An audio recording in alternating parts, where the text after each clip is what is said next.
Commander Zixthor of the Galactic Archaeological Institute had spent 3 decades studying ancient civilizations. He had deciphered the quantum scripts of the Velnari, translated the time-locked messages of the Chronos Collective, and even understood the 4-dimensional literature of the Tesseract poets, but the Ancient One's vault had stumped every species in the known galaxy for over 2,000 years. The symbols covering the massive door were elegant, flowing, and utterly incomprehensible. Zixthor's 4 eyes tracked across the inscriptions again, his chitinous fingers tracing patterns in the air as he tried every known linguistic framework, mathematical model, and even musical notation. Nothing worked. The vault sat on a dead world in the Epsilon sector, buried beneath kilometers of ice and stone. Inside, according to legend, lay the secrets of the ancients, the first spacefaring civilization, the ones who had seeded the stars with technology millennia before any current species had achieved fire. Every major power in the galaxy wanted access to whatever lay beyond that door. "Commander?"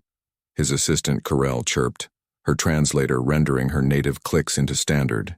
"The human has arrived." Zixthor's mandibles clicked in frustration. Humans, the newest species to stumble into faster-than-light travel, barely 3 generations removed from their single planet. The Galactic Council had invited them as a formality, assuming they'd contribute nothing but perhaps learn something valuable.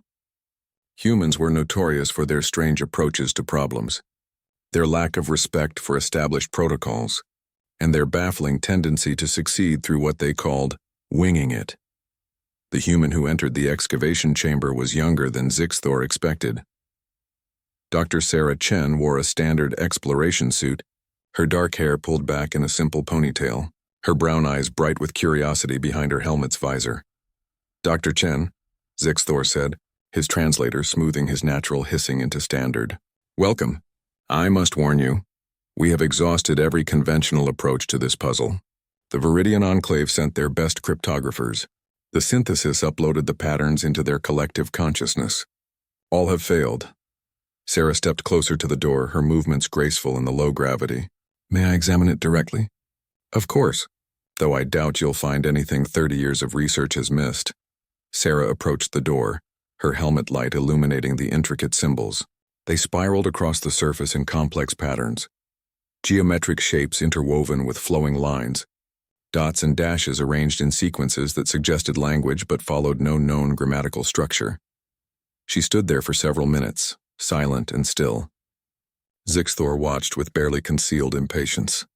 Behind him, representatives from 6 different species waited, some having traveled months to witness this historic moment. "These symbols make no sense," Sarah finally said, tilting her head to one side. "Yes, we've established that," Zixthor replied dryly. Sarah continued tilting her head, further and further until her helmet was nearly perpendicular to the ground. She took 2 steps to the right, then looked at the door again from her tilted perspective. "Oh," she said simply. "It's sideways." The chamber fell silent. "What do you mean, sideways?" Corell asked. Sarah straightened up and pointed at the door. "We've all been looking at it wrong. The ancients didn't orient their writing the same way we do. What we've been interpreting as horizontal text arranged in vertical columns is actually vertical text arranged in horizontal rows. The entire reference frame is rotated 90 degrees. Zixthor felt his 3 hearts skip a beat. In 30 years, across thousands of researchers, not one had considered that the fundamental orientation might be different. They had tried every language, every cipher, every mathematical system, but they had all assumed the basic spatial relationship between observer and text was universal. That's absurd," he muttered. "Why would anyone write sideways? Why does anyone write in any particular direction?" Sarah shrugged. "On Earth, different cultures wrote left to right to left, top to bottom. The Mongolian script runs vertically.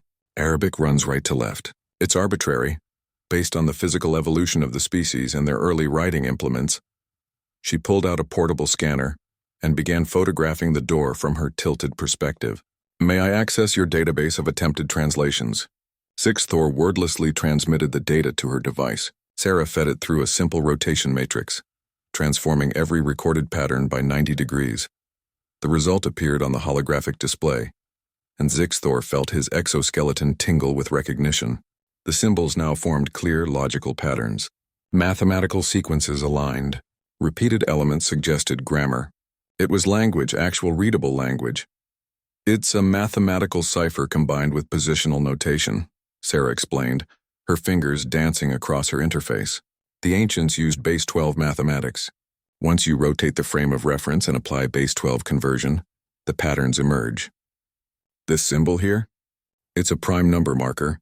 This one indicates dimensional coordinates. And this, she paused, her eyes widening. This is an instruction manual, she whispered, for opening the door. The next hour passed in intense focus as Sarah worked through the translation, with Zixthor and the other researchers contributing their expertise to fill in gaps. The human's insight had cracked the foundation, but the actual translation required the combined knowledge of multiple species. When Sarah finally input the decoded sequence into the door's control panel, everyone stepped back. The massive vault door shuddered. Dust that had settled for thousands of years cascaded down its surface. Then, with a deep grinding sound that echoed through the chamber, it began to open. Light spilled out from within. Clean, white light that seemed impossible after so many millennia. Inside, rows upon rows of crystalline data storage units stretched into the darkness, each one pulsing with a soft inner glow. The secrets of the ancients, waiting to be discovered. Zixthor turned to Sarah, his mandibles forming what humans had learned to recognize as his species' equivalent of a smile. Dr. Chen, on behalf of the Galactic Archaeological Institute, I must ask, how did you think to rotate your perspective? Sarah grinned. My daughter does it all the time. She's 5. Last week she couldn't figure out a puzzle, so she turned the whole thing upside down and solved it immediately. Kids do that. They don't have fixed assumptions about how things should be oriented. She looked back at the open vault, its treasures now accessible after 2,000 years of mystery. Sometimes, she added, the newest perspective is the most valuable one. We humans haven't been doing this long enough to know what's impossible. As the research teams began cataloging the vault's contents, Zixthor realized something profound. The galaxy's ancient species had accumulated vast knowledge, sophisticated techniques, and centuries of experience. But they had also accumulated assumptions, unexamined beliefs about how things worked. The humans, young and inexperienced, brought something equally valuable: the willingness to tilt their heads and see things differently.